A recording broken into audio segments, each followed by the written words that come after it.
I just killed someone. How am I supposed to live with myself? في جنات وعيون.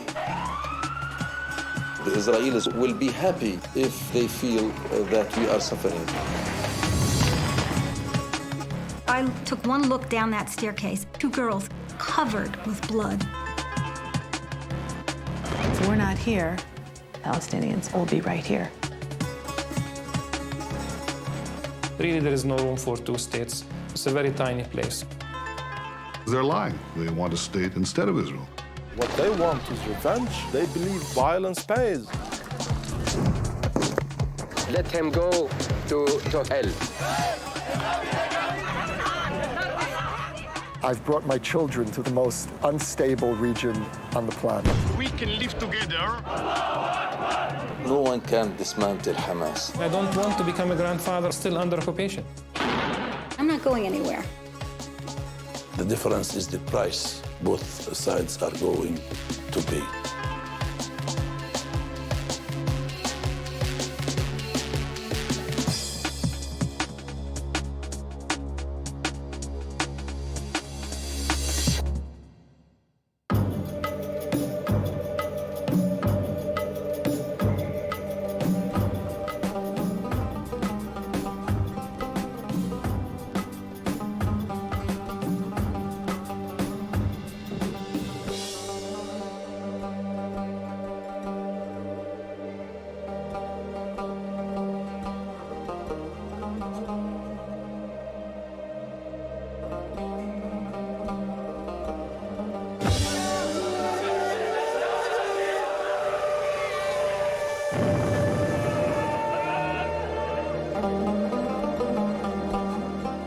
The Palestinian-Israeli conflict is a very complicated one. It has historical dimensions to it. It has cultural dimensions. It's an interpretation of modernity. How are we to live in the 21st century? I think in the world post 9/11, there needs to be a better understanding of what's going on here. This is not just a little turf war between the Israelis and the Palestinians. This is probably nothing less than a clash of civilizations.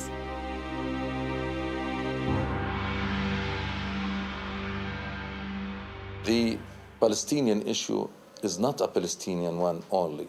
It's an Arabic one and Islamic one. And we have to continue in our resistance until the Islamic army liberate the Islamic land from the Zionists who came to occupy it. They're lying. This is contested, disputed territories. We'll negotiate those claims around a peace table, but not using these bombs. We're being challenged by certain parties, by certain extremists who want to take the law into their own hands. Islam is not a religion that advocates bombings or suicide bombings or killings of civilians. Most of the Palestinian people are interested in peace and eagering for that moment to live in peace. The Palestinian woman doesn't want to sacrifice her child or her husband or her home. They want to enjoy their life.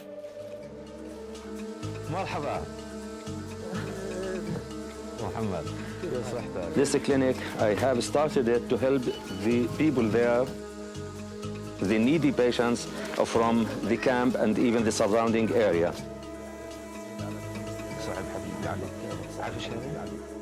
I don't want to argue with anyone about what happened, who is the cause, how to learn from it. For me, as a Palestinian refugee, that I suffered a lot, I learned from that. I don't want anyone to suffer.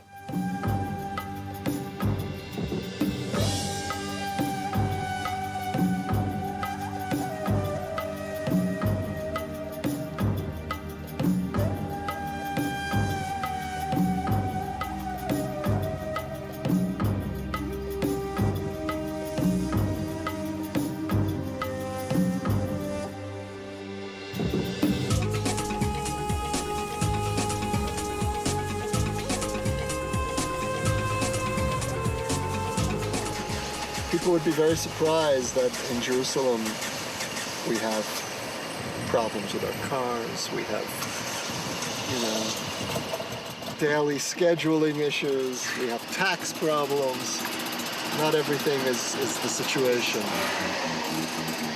Really, here's a poor guy who's not at all thinking about a Palestinian state. I didn't only move to Israel. I've brought my children to the Middle East, and that is a very sobering realization. No one imagined that we'd be in the middle of a terrorist war with the children on the front lines. I've come to the point now where I tell the Palestinians, if you can't understand that we belong here no less than you do, we are no less a part of this landscape than you are, then there's never going to be peace.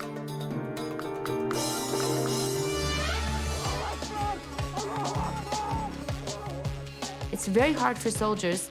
It's very hard for me. It's very hard for my friends to hit an Arab person or to know that they killed someone. To go home and look at in their mother's eyes and tell their mother, Ima, I just killed someone. How am I supposed to live with myself? At one checking point, I was stopped. The soldier was asking for documentation for ID. I didn't have the ID. They asked me to step out of the car. He's like, why don't you hold an ID? And there, punches me in the face. Didn't make sense to me. I felt really frustrated inside. It was so unfair and it was illegitimate. I don't want to govern a single Palestinian. They should govern themselves. We want that to happen. The reason it's not happening is because they're not satisfied with that. What they want is not a state or a political entity next to Israel. They want a state instead of Israel.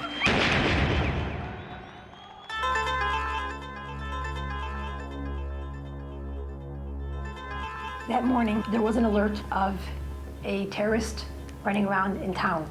I called my daughter. I hear Nava telling her friend, let's get out of here. I don't want to die the day before my wedding. Anyways, in the evening, we're all sitting on the floor and we're writing the lists of who was going to be sitting at which table. And so my husband decided that he was going to go with Nava to Cafe Hillel to just pick up a few things. We actually heard the bomb from the house. I immediately phoned my husband, and when I did not hear from him, I knew that something was not right. My son and my daughter ran to Cafe Hillel, and then one of the paramedics recognized David and Nava.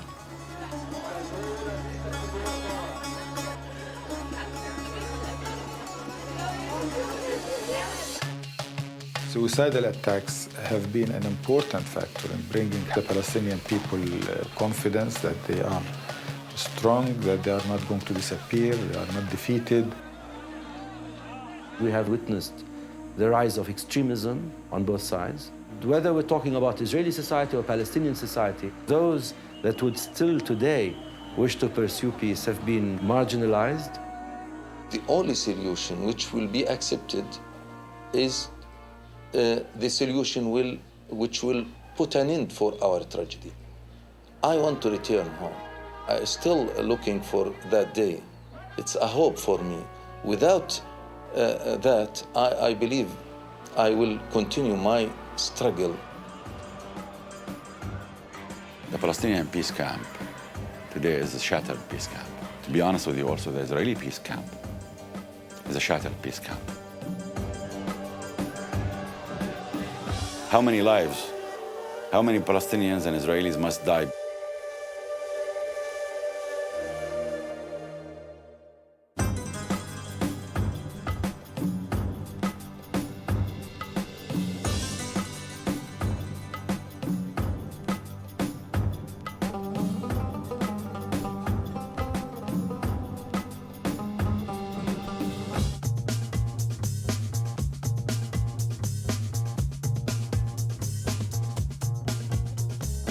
It's not about politics alone. It's really geography, it's history, it's religion. It's all of those things wrapped up into one.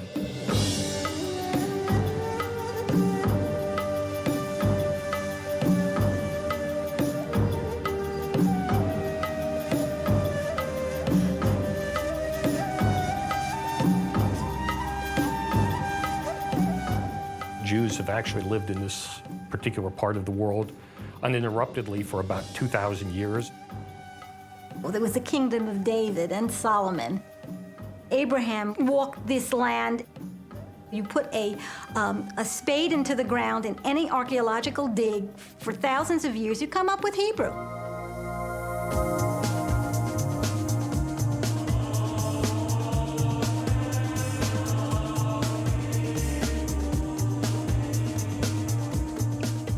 If you look at a map of Israel, almost every name leaps out at you as a name that Christians would be familiar with in the Bible. Bethlehem as the birthplace of Jesus is a very important place.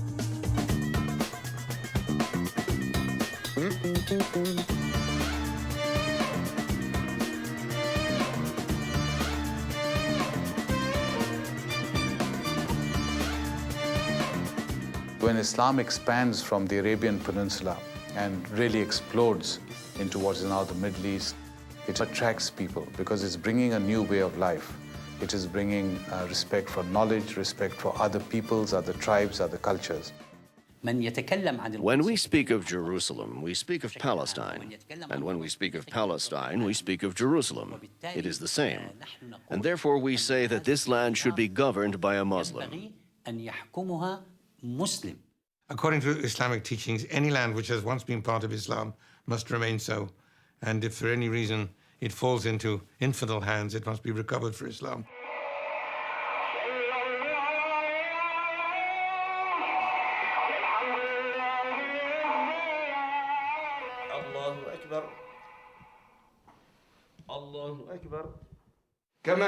History has taught us that Palestine was conquered and occupied by several nations. But Palestine has defeated all those occupations. And the Israeli occupation will also be defeated. The Arabs see themselves as victims of history. They were dominated by the Turks, they were part of the Ottoman Empire, then the British, and then the last half century by the Israelis. So they see layers and layers of domination.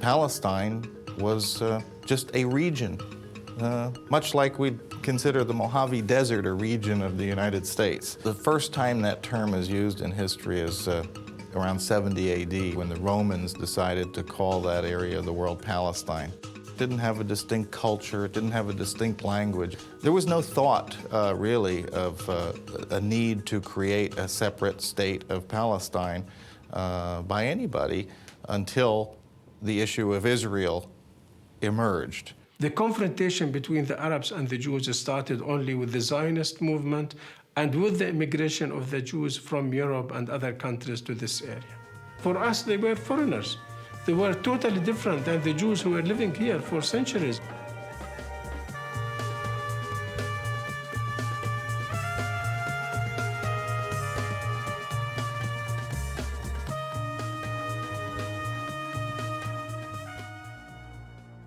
Jews who came to Palestine were escaping oppression in Europe. They came as refugees. They bought land in Israel. They bought them from real estate speculators and absentee landlords, and they built themselves a community. You can look back to the 19th century when Mark Twain traveled to the region and chronicled his adventures and was greatly disappointed by what he saw. It was really a desolate area. Swampy in some places, arid desert in others. The country was not desolate before Zionism arrived. People who were the cultivators, who had the right of use of their land under traditional Islamic law, now simply tenants. And the new owners were exercising their modern Western property rights and expelling them. It was when the Jews began to immigrate to the area in larger numbers, creating jobs, creating economic opportunity, turning the deserts into gardens again, that the Arab population began to increase. Herzl said, let's give a land with no people to a people with no land. And the people with no land, he was referring to the Jews.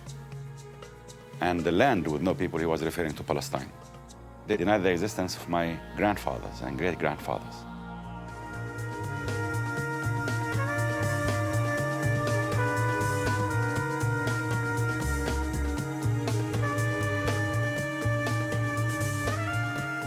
British policies at the early part of the century, when they were controlling Palestine, created many of the conditions of conflict that we have today because they limited the number of Jews who could move to what they had themselves said would be a Jewish homeland.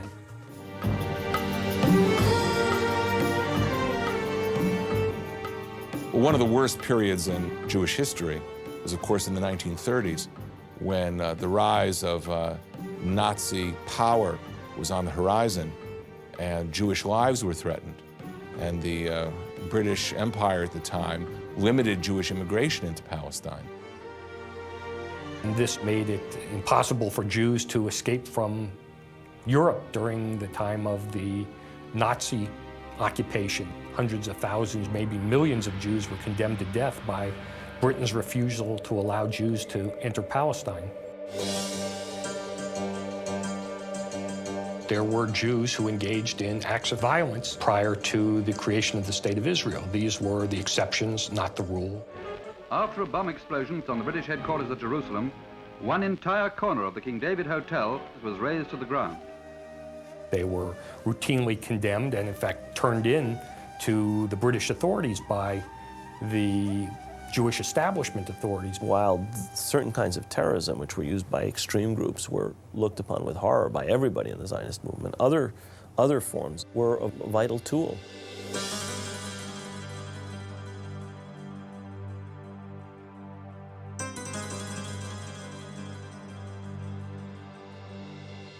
The General Assembly passed a resolution to establish two states, a Jewish state and an Arab state, in the former British mandated territory of Palestine, with an international enclave in Jerusalem. The Arab League sent their armies to invade Palestine and prevent the application of the resolution.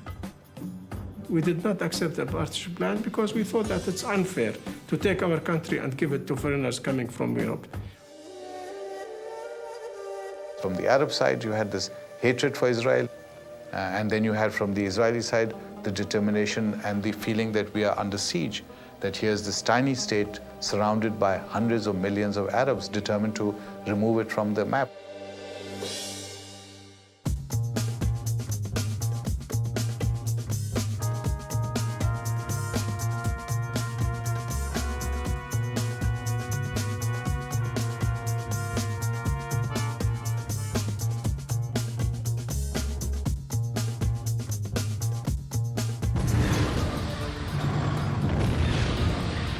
Arab countries, army, entered Palestine in that time to fight a Jewish army.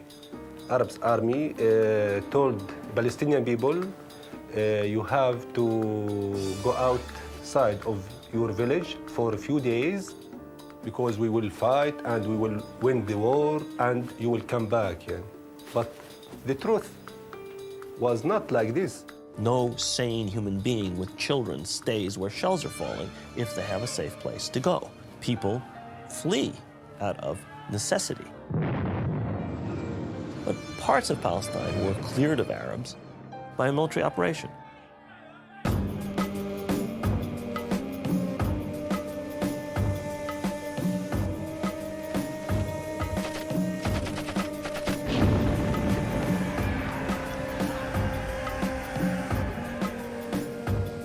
When Israel was created, Palestinians became refugees. We became to be known as the refugee problem.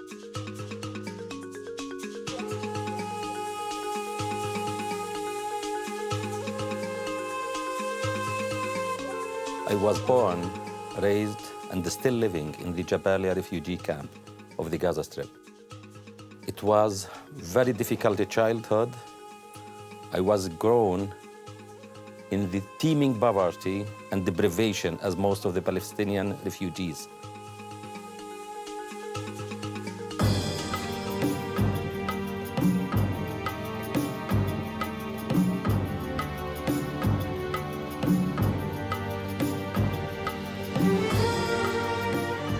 It's a real tragedy that we have still today hundreds of thousands of refugees living in camps. The United Nations created a refugee agency designed not to solve the problem, but to keep it going and ferment it. They define refugee uniquely.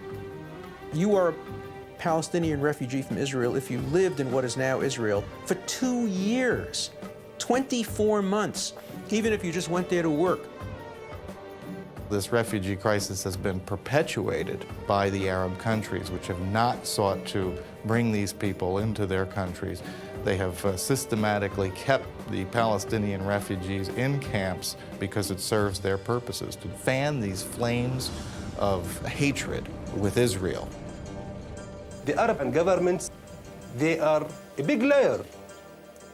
The Palestinian people waiting till now to return to their own villages, till now. Most Palestinians still believe that they have certain rights, whether rights to property, whether rights to compensation, whether a right to return to some part of Palestine, or whether a right to return to their homes if their ancestors were made refugees in 1948.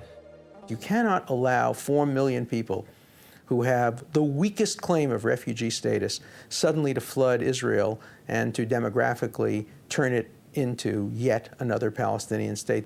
If there are practical difficulties and barriers and obstacles on the ground which will not enable them or allow them to go back to their homes and their lands, let us sit together and negotiate how we can solve this problem.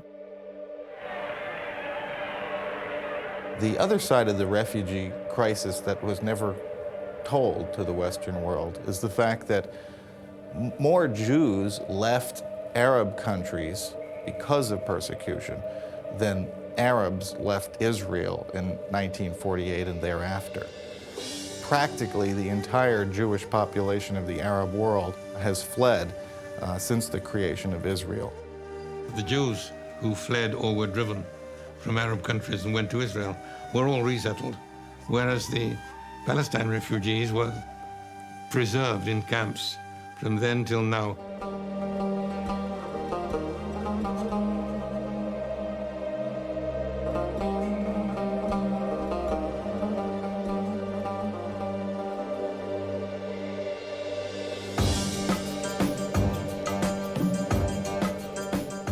Go back half a century, you had the Arab world in the grip of what we now look back and see as Arab nationalism. You had the man like Nasser who could unite millions and millions of Arabs, and what united them was Israel.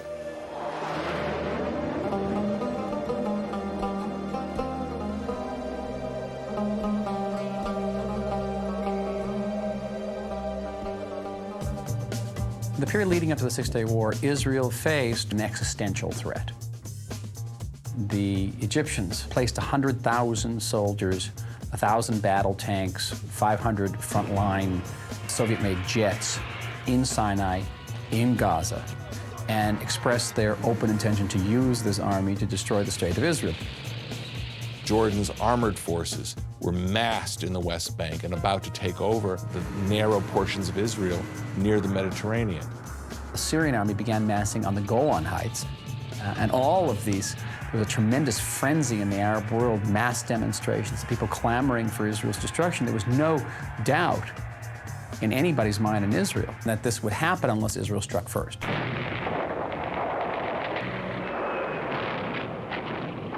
Rather than Israel being destroyed, we find ourselves in possession of unimagined territory, returning to the biblical heartland.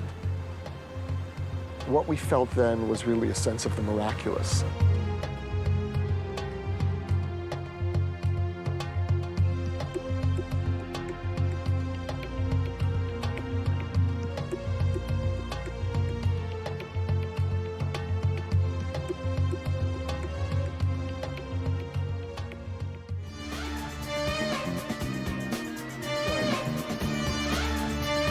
After the 6 Days War, it's the first time in my life to see the Israelis when they occupied the Gaza Strip. For me to find about 50,000 Palestinians surrounded by tanks, by well-armed soldiers, and I thought at that time it's the end of the war. The 67 war changed the direction of our lives, and no one planned to do what he's doing now. I was planning to be a judge and a lawyer. I ended to be involved in the struggle against occupation. There seemed to be no possibility of negotiating with the Palestinians. The Israeli government was ready to negotiate a withdrawal from almost all the territories immediately after the war. Israel had no obligation to return an inch of territory either to Jordan or to Egypt or to Syria unless those countries recognized Israel's right to exist. Israel offered to return the territories. The response was the Khartoum meeting, at which all the Arab states issued their famous 3 no's: no negotiation, no peace, no recognition. Definitely is our rights and our hope to return back to our homes from which we had been kicked by force of imperialism and Zionism.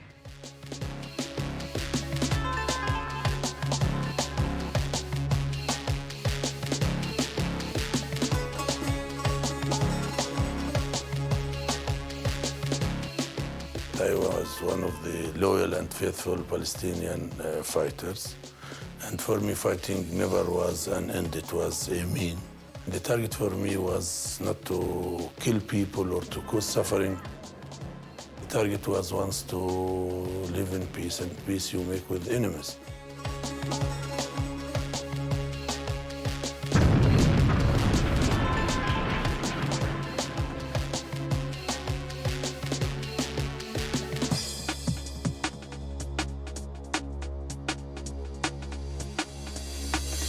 When Palestinians took to arms to struggle and to say we have a problem, then they branded us as terrorists. It doesn't make any difference if your cause is right or not right, if your cause is just or unjust. Some methods of waging conflict, like terrorism, the deliberate and systematic assault on the innocent, are illegitimate.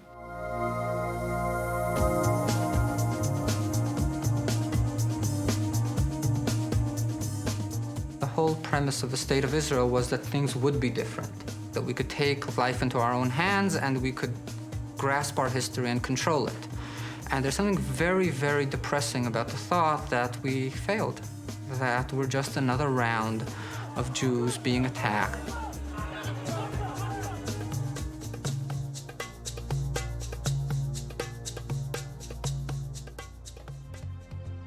After 2,000 years of the Jews not having a home, I couldn't see living in Los Angeles and not here. It is a tremendous privilege to be able to be here and to be able to, in writing the history of the Jewish people, I'm one of the people holding the pencil, not just reading the book. Really, there is no room for 2 states. It's a very tiny place. You can really walk in one day. If you are healthy enough, you can probably walk from the Jordanian River to the Mediterranean. What do they want from me? Why do they build settlements next to my home, Jericho? Why do they build settlements in Ramallah and Hebron?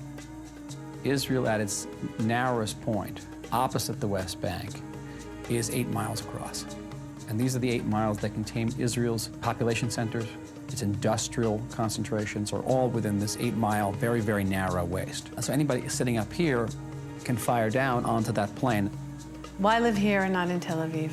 If we're not here, Palestinians will be right here, looking down at the people in Tel Aviv.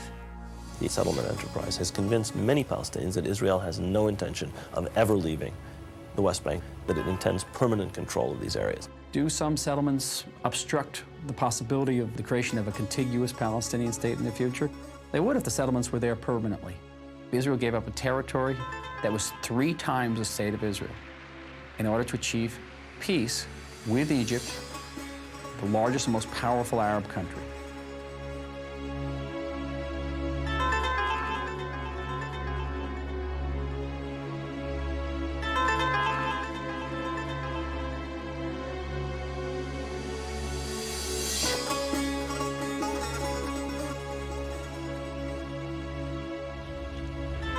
Israelis have proven that whenever they believe that they are sitting opposite an Arab leader who is serious about peace, is serious about reconciliation, that the Israelis will always choose peace over territory and settlements. One of the most dramatic outcomes of the continuation of the settlement expansion has been that erosion in the public confidence in the peace process. Israel has been controlling these areas since 1967, looking for a way to give up the control of these territories without endangering security. The absence of a partner made it that much easier for me to psychically remove the Palestinians. I think that's really what Israeli society did until the first Intifada in the late 1980s.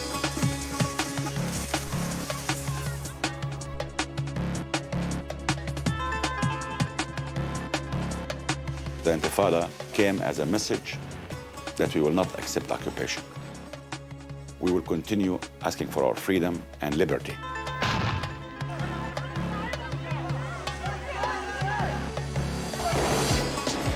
I was sent as a reservist to be part of a Gaza-based unit. That was an education in terms of how deep the hatred on the Palestinian side is, and how on the Palestinian side, the dream is not for a two-state solution, but for a one-state solution, to displace us, to turn us into refugees. So that what I felt in Gaza was totally torn apart. On the one hand, the shame of policing another people, and on the other hand, the realization that it's us or them.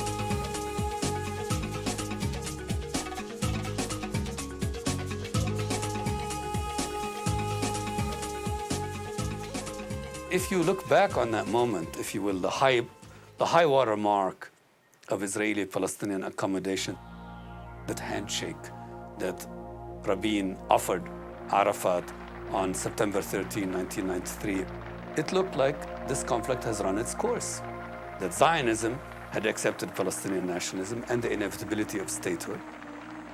What Rabin did is cross that threshold to deal directly with the Palestinians. What he also felt was that there was a historic moment where you could settle this conflict. We who have fought against you, the Palestinians, we say to you today, in a loud and a clear voice, enough of blood and tears, enough.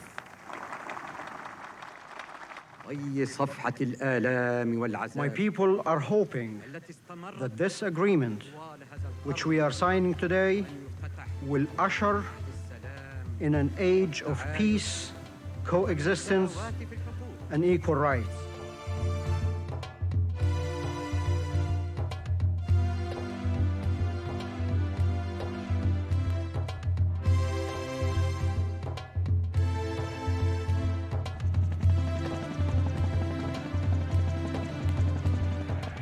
The withdrawal of the Israeli army, the arrival of the Palestinian security services, the establishment of the Palestinian Authority after the Palestinian elections. The elections in and by themselves were a tremendous demonstration of the Palestinian thirst for independence, for freedom, to build their own institutions, to govern themselves by themselves. Certainly, all these gave the Palestinians the feeling that they are free.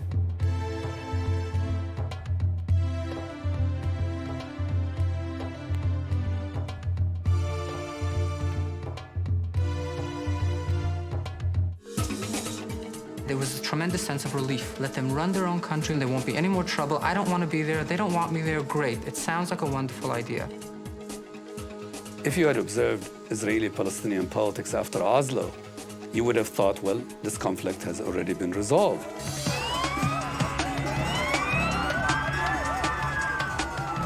The Oslo Agreement never had a chance. It was violated. On the Palestinian side was violence. On the Israeli side, the continuation of the settlements was a huge mistake. There was a sort of strange alignment between the fanatics and the extremists on both sides.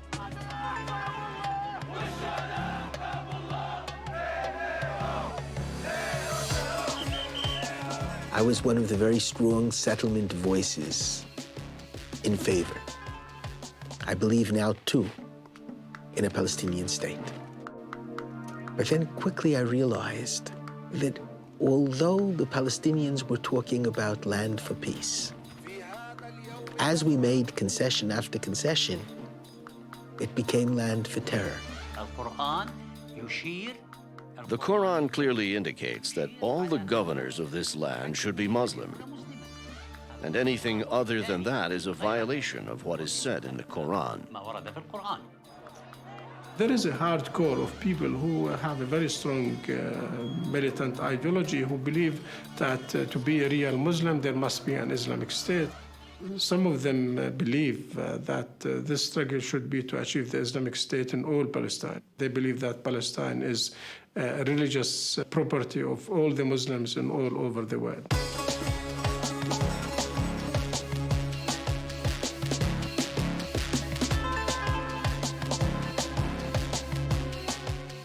PA declared it clearly that they are secular regime, but we are a religious one. So there is a big difference between Hamas and PA. I don't think that they represent the majority, and I do believe that I still represent the majority. They accepted Oslo Treaty, which was really against Palestinians completely. It's enough for them to build a state anywhere, but it's not enough for Hamas.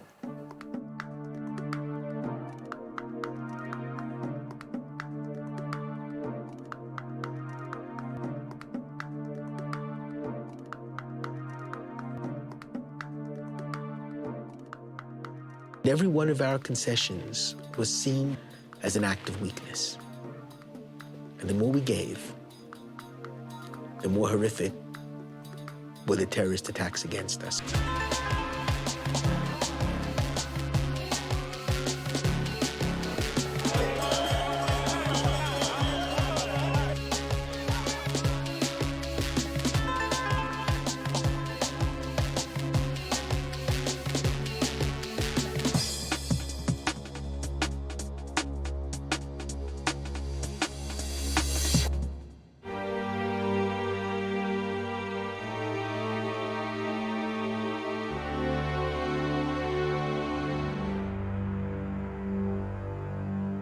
The process of undermining and destroying this historic reconciliation started by the assassination of Rabin.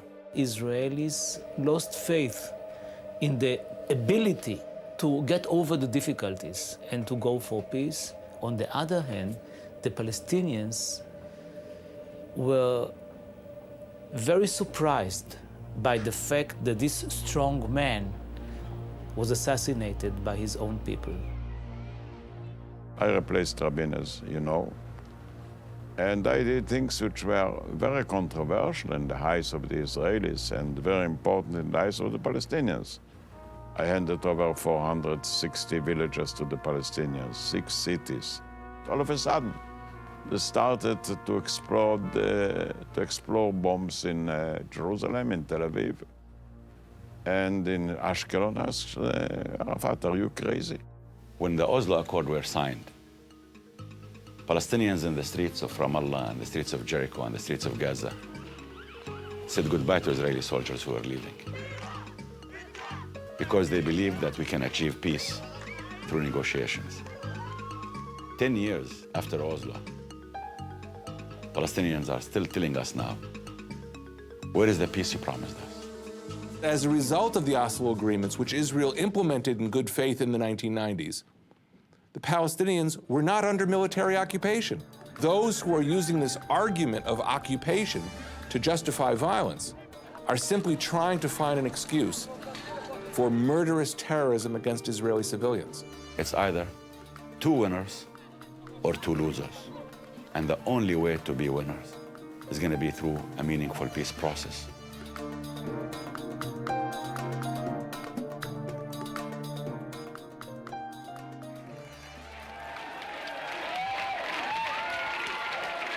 When I came to power, it was 7 years after Oslo, and long beyond the time or the schedules for opening a discussion of permanent status. There is no way to begin disengage ourselves unilaterally from the Palestinians without at least trying bona fide to achieve a peace agreement if it's possible. Barak put very important marks on the road of reconciliation.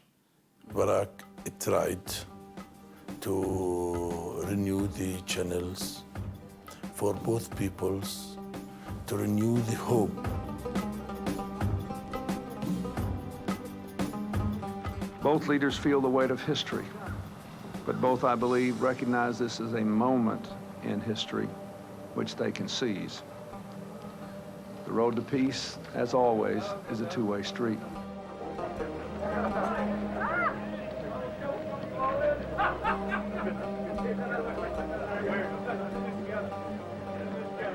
Both sides have agreed to issue public statements unequivocally calling for an end of violence. In exchange for end of conflict and certain Israeli security demands, Arafat could bring a Palestinian independent state, not provisional, a Palestinian independent state with access to the neighboring countries, contiguous over 95% of the West Bank and 100% of the Gaza Strip, with right of return for Palestinian refugees into the Palestinian state, of course not into Israel, and even a foothold in eastern Jerusalem as part of the Palestinian capital. Ehud Barak goes to Camp David, does the unthinkable. He puts Jerusalem on the table. Back in Israel, there's no uprising. The Israeli public waits very patiently to see, well, will the Palestinians accept the deal or not? Our people is continuing their road to Jerusalem, the capital of our independent Palestinian state. To accept or not to accept, let him go to hell. The so-called generous offer that Barak made in the summer of 2000 at Camp David would have split the West Bank and the Gaza Strip up into 4 separate pieces, divided by areas that Israel would have controlled. If the Clinton ideas were so unacceptable, why misportray them? Why lie about them? Why distort them? Yasser Arafat said he was offered Palestinian islands in an Israeli sea. When you're offered 97% of the territory, there aren't Palestinian islands in an Israeli sea. Barak did not make a good or bad offer. The good offer is the offer that meets the Palestinian national aspirations. I went back with President Arafat to see President Clinton on January 2nd, 2001, just 18 days before he left the White House. And President Arafat told him, I accept your parameters with the following clarifications. I don't believe there were any parameters in the end that he was prepared to accept. The essence of why Yasser Arafat in the end could not accept the Clinton ideas was because of 3 words: end the conflict. That was it. No more claims, no more grievance, no more struggle, no more cause. Israel says that Arafat has stolen some $3 billion. CIA estimates are $5 billion. It's an absolute scandal. What he did is remarkable. I mean, I can't think of any political figure in Palestine who could achieve what Yasser Arafat has achieved. Even though Arafat did a lot for the Palestinians now are in need of a new leader that would help them be connected to the rest of the world. We made a much deeper mistake than just Arafat. We made a mistake about the Arab world's preparedness, psychological readiness to accept the existence of a non-Arab, non-Muslim sovereign state in its midst.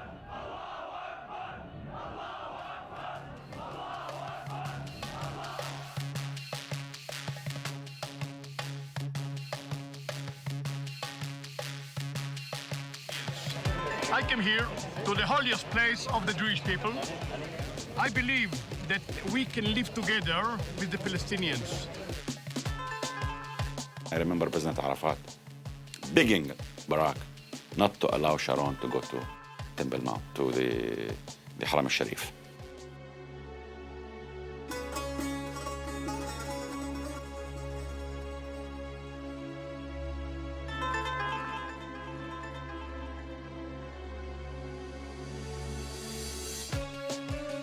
We know from the statements of Palestinian leaders that the entire intifada of Yasser Arafat from September 2000 was pre-planned.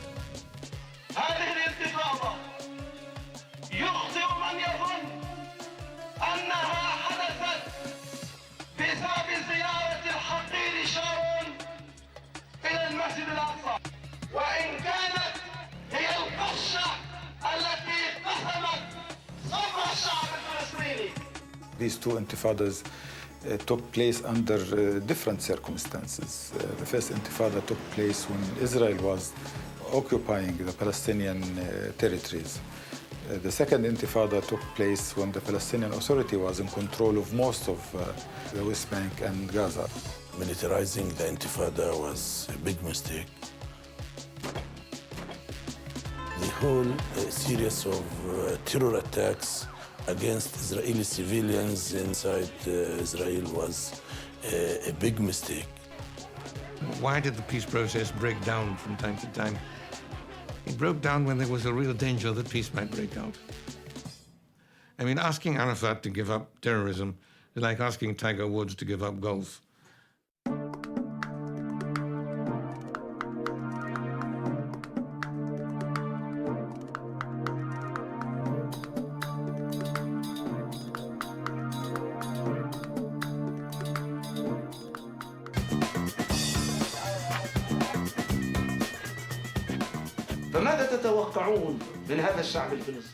We shall not raise the white flag on surrender. In God's name, we shall not.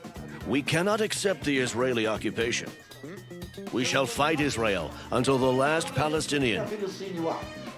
The majority of the Palestinian public has lost confidence in the ability of the peace process and negotiations and diplomacy to put an end to their suffering. What they want is revenge. What they believe in is that violence pays.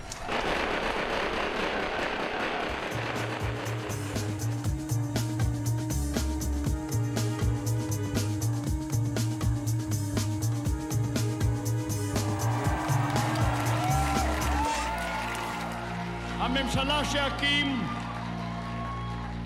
תשקוד על חיזוקה וביסוסה של ירושלים המאוחדת. The Israelis looked for Sharon, for someone with a history in combating Palestinian violence.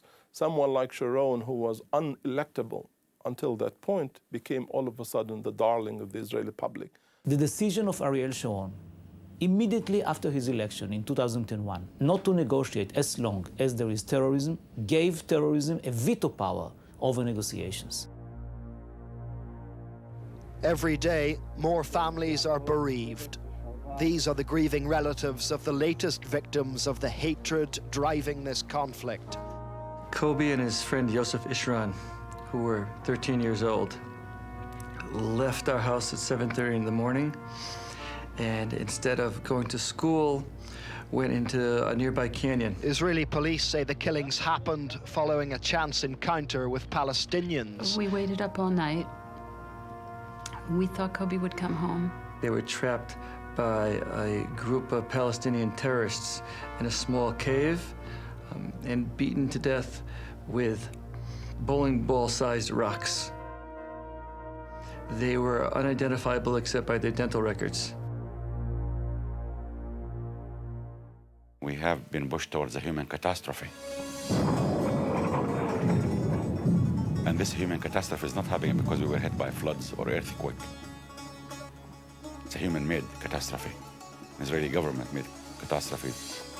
Something called closure and siege. They stopped us at one checkpoint, and they asked us to open our suitcases. And it was really dusty, and I didn't want to open my suitcase.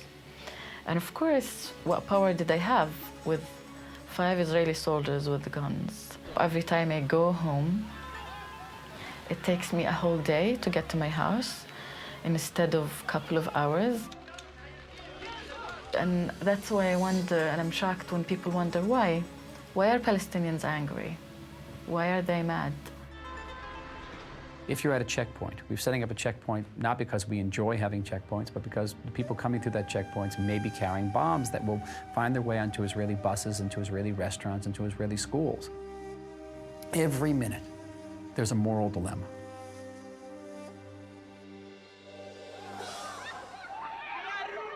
This pain and suffering inflicted on the Palestinians, the collective punishment, the closure, the curfews, leads people to support the suicide attacks.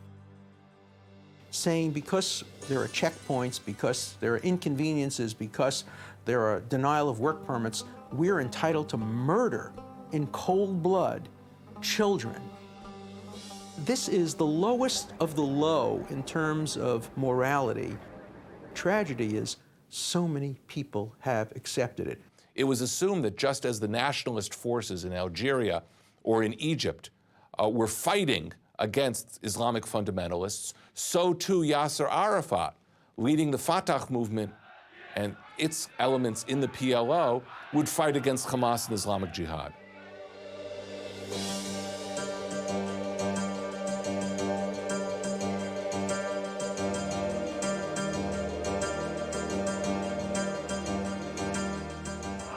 The Hamas and the Jihad, they see themselves as fighting against the Israeli occupation side by side with the Fatah. The moment that there will be a real chance for a compromise, then the political leadership will try to put all parties under control.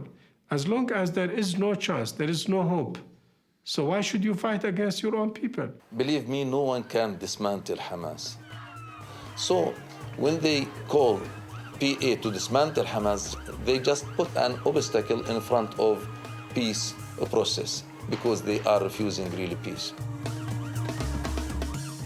If in fact the only way the Palestinians can disarm terrorist groups is by fomenting a civil war, then the Palestinian Authority is not ready for statehood. You know, we're an authority by name.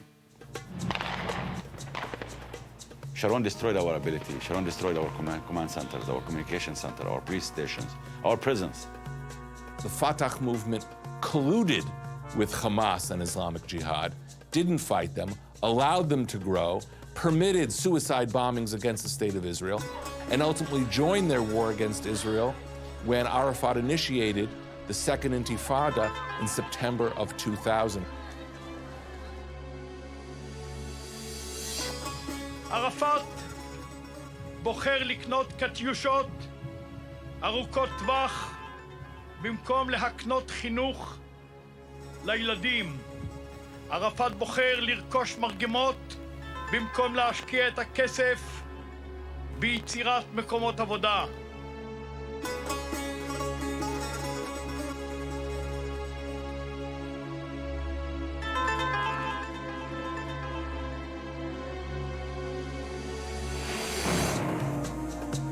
The Israeli army faces just a host of tactical and moral issues. And every minute of every day, these decisions have to be made, often by 18 and 19-year-old kids. Very, very difficult.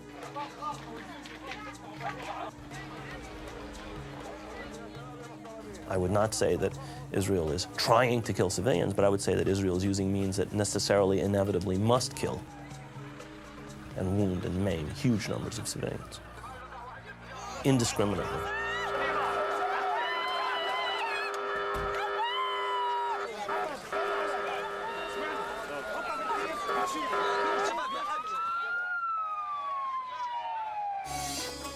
During the siege of Jenin, 23 Israeli reservists were killed going into a very, very small area, relatively speaking, to fight the Palestinian government. 23 Israelis were killed. And I have a son serving in one of those units. And if you ask whether I would rather have our Air Force and our artillery flatten an enemy stronghold at the risk of killing great numbers of civilians, or have my son go house to house, I'll tell you, I'd have to have my son go house to house. When you bomb a building and kill dozens of people to kill one person, I don't know how you would describe that. I mean, I think suicide bombing is a war crime. I think using bombs against, or any kinds of weapons against unarmed civilians is a war crime, it's immoral.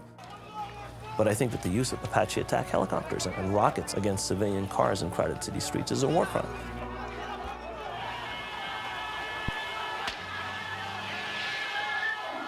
So I was in my car. At this point, they started missiling us,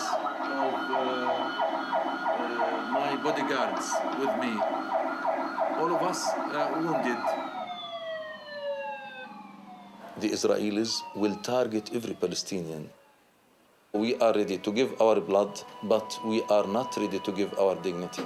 Palestinian youth ready to sacrifice for the sake of their people, for the sake of their holy cause.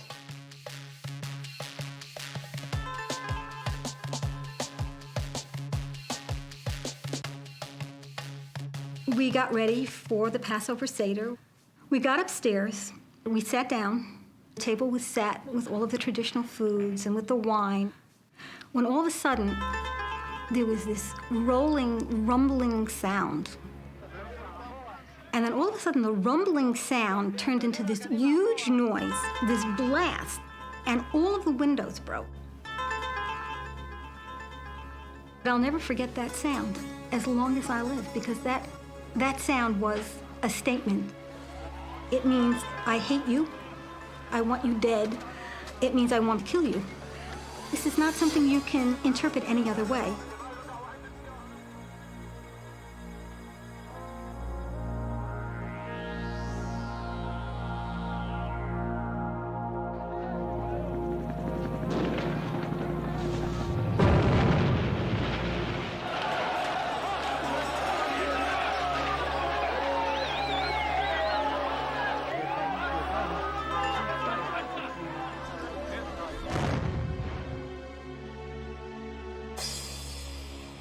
If somebody comes and confiscates your land or takes over your property, kicks you out of your property, you're going to be very angry. And people are very angry. If you also lose somebody belonging to your family, you are also angry. You are also feeling pain.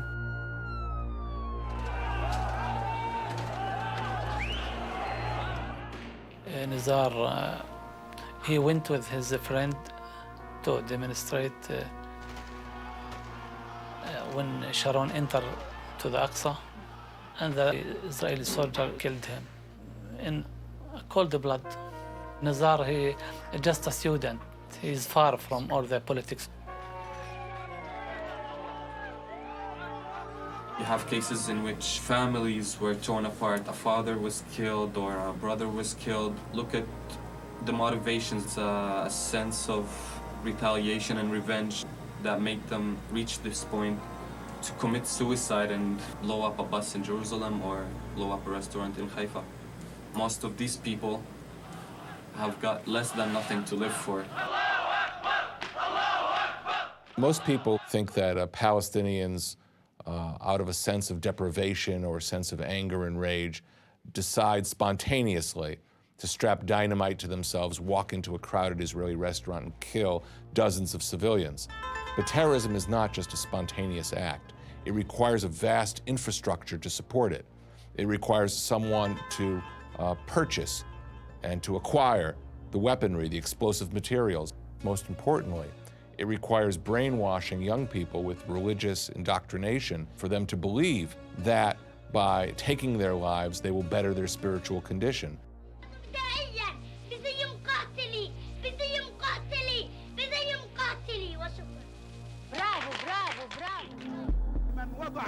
حزاما ناسفا على نفسه أو على أبنائه ودخل في أعماق اليهود.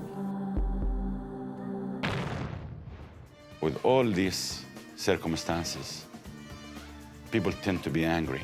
People tend to hate. People tend to say sometimes bad things as about Jews. And we urge them, please, don't let them push you towards hating people simply because they're a different religion.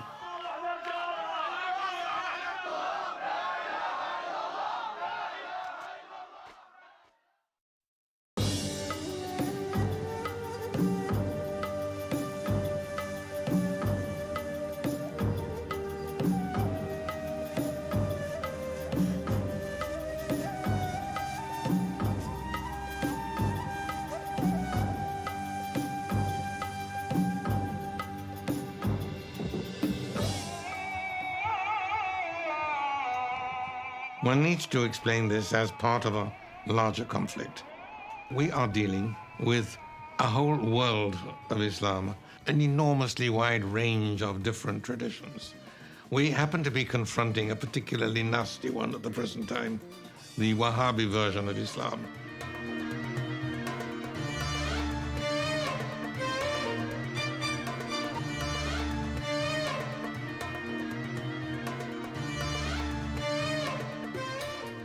From the Wahhabi point of view, the ultimate enemy really isn't Israel. It's Western democracies. It's modernism. They want total right-wing Muslim domination of the world. And they're willing to use any means, including terrorism, to obtain it. The Saudis were able to export their very narrow version of Islam to many countries of the Middle East. Much of this evil wind from Arabia undoubtedly has had an impact on Palestinian politics. We are not fundamentalists, we are nationalists, we are moderate. We believe that this conflict should not be between the two religions, should not be between Jews and Muslims. It's between Palestinians and Israelis. 2 Israeli soldiers made a wrong turn a few years ago in Ramallah. They were lynched by a mob of maybe 1,000 people in a police station. A Palestinian police station.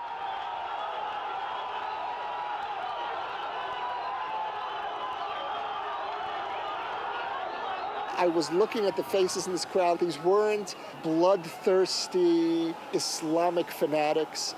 This was an ordinary Palestinian crowd that had turned into a lynch mob. And when I saw that, I said, there can never be peace with these people, never. I didn't support any killing from any side for the innocent people. They have many opportunities in the past, even in the last past, to get a state, and they didn't want it. They just bombed us and tried to destroy us. This intifada, it's not good for us, not good for the Israeli people. It's not good for our economy, not good for their economy.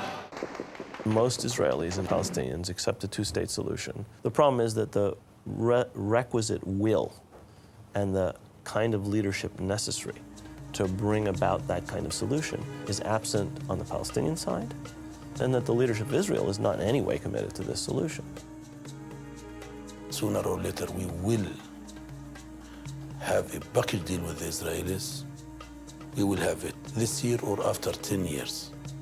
But let us have it today, because the difference is the price that both sides are going to pay.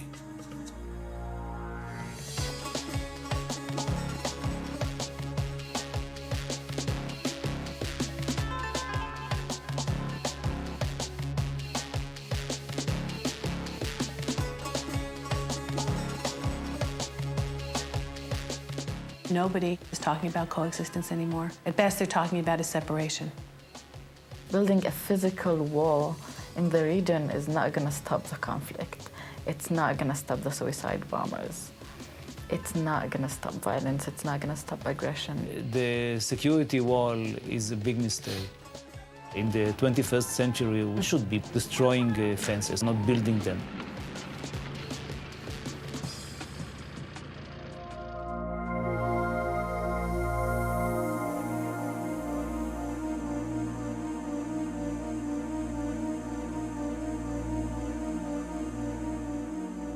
I commend Prime Minister Sharon for his bold and courageous decision to withdraw from Gaza and parts of the West Bank. I call on the Palestinians and their Arab neighbors to match that boldness and that courage. In 1974, the population of Gaza was 350,000 people. Today, there are almost 4 times as many. What do we need to sit down? There's no sense to sit in the middle of this populated and bitter piece of land. Unilateral withdrawal is sending a message to the Arab world that Israel may be driven back by violence.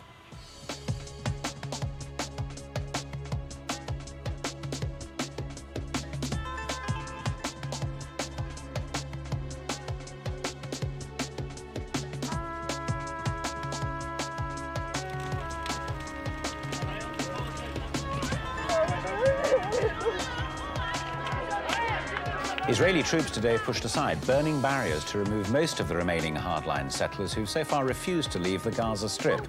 Tonight, 17 of the 21 settlements in Gaza are empty, including the biggest of them, Neve Dakalim. Our correspondent joined the last family to leave. It'll be the last time that Celia Goldstein sees her home. She's lived here for more than 20 years. This is the last family to leave Neve Dakalim. But with their last neighbours evicted yesterday, they cannot bear to stay. Like all the families, they will get compensation and rooms in a hotel for 2 weeks. Beyond that lies only uncertainty. A few miles away, the demolition squads have already moved in. The plan is to knock down all the Jewish homes before the land is handed to the Palestinians. We are ready to make difficult and hard concessions towards coexistence, towards a Palestinian state, but only with a non-terrorist democratic government, which the Palestinians deserve and we require if there is to be a lasting peace.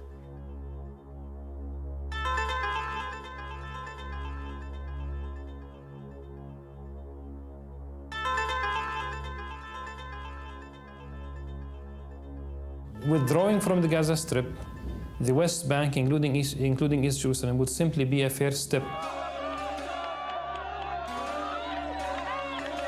Over the past week, we've seen celebrations inside Gaza, and it seems that every different militant group there is claimed that it was their victory. Mahmoud Abbas, the leader of the Palestinian Authority, said that this happened because of the sacrifice of all Palestinians. But of course, he's very aware that once Gaza is handed over to the Palestinian Authority, there is a great danger of factional fighting between all these different groups.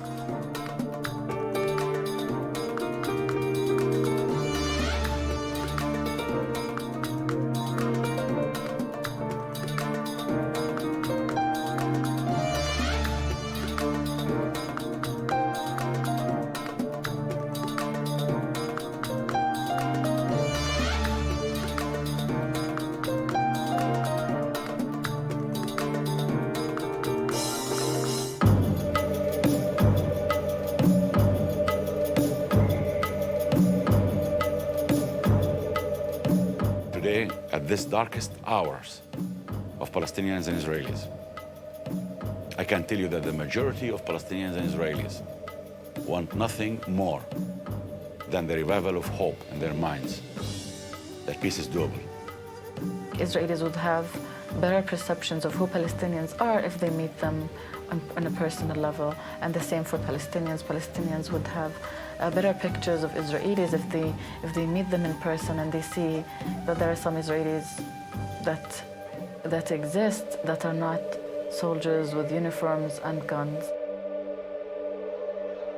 I think that most of the Palestinians want their children to be happy. Every mother in the world wants her child to be happy. Most people aren't extreme, I believe. Most people are somewhere in the middle. There's thousands like me who really would like to live a normal, peaceful life. I'm sure I'm not the only one. I'm afraid making states or assurances of security on the one hand and assurances of statehood on the other are temporary measures, and I don't think they're going to eventually create a change of heart. And what is needed in the Middle East is a change of heart. I am ready for the absolute worst scenarios to happen in the Middle East, and I think we're close to some horrifying scenarios, God forbid, happening here. A part of me is also ready for breakthroughs. A part of me is ready for the best case scenario. This small holy land, it can accommodate, believe me, the Palestinians and the Israelis peacefully. And there is a good Arabic saying, small house can accommodate hundreds of friends, but can't accommodate two enemies. Let this home accommodate both of them equally, peacefully, and to enjoy their life. If it is not for us, at least for our children and grandchildren.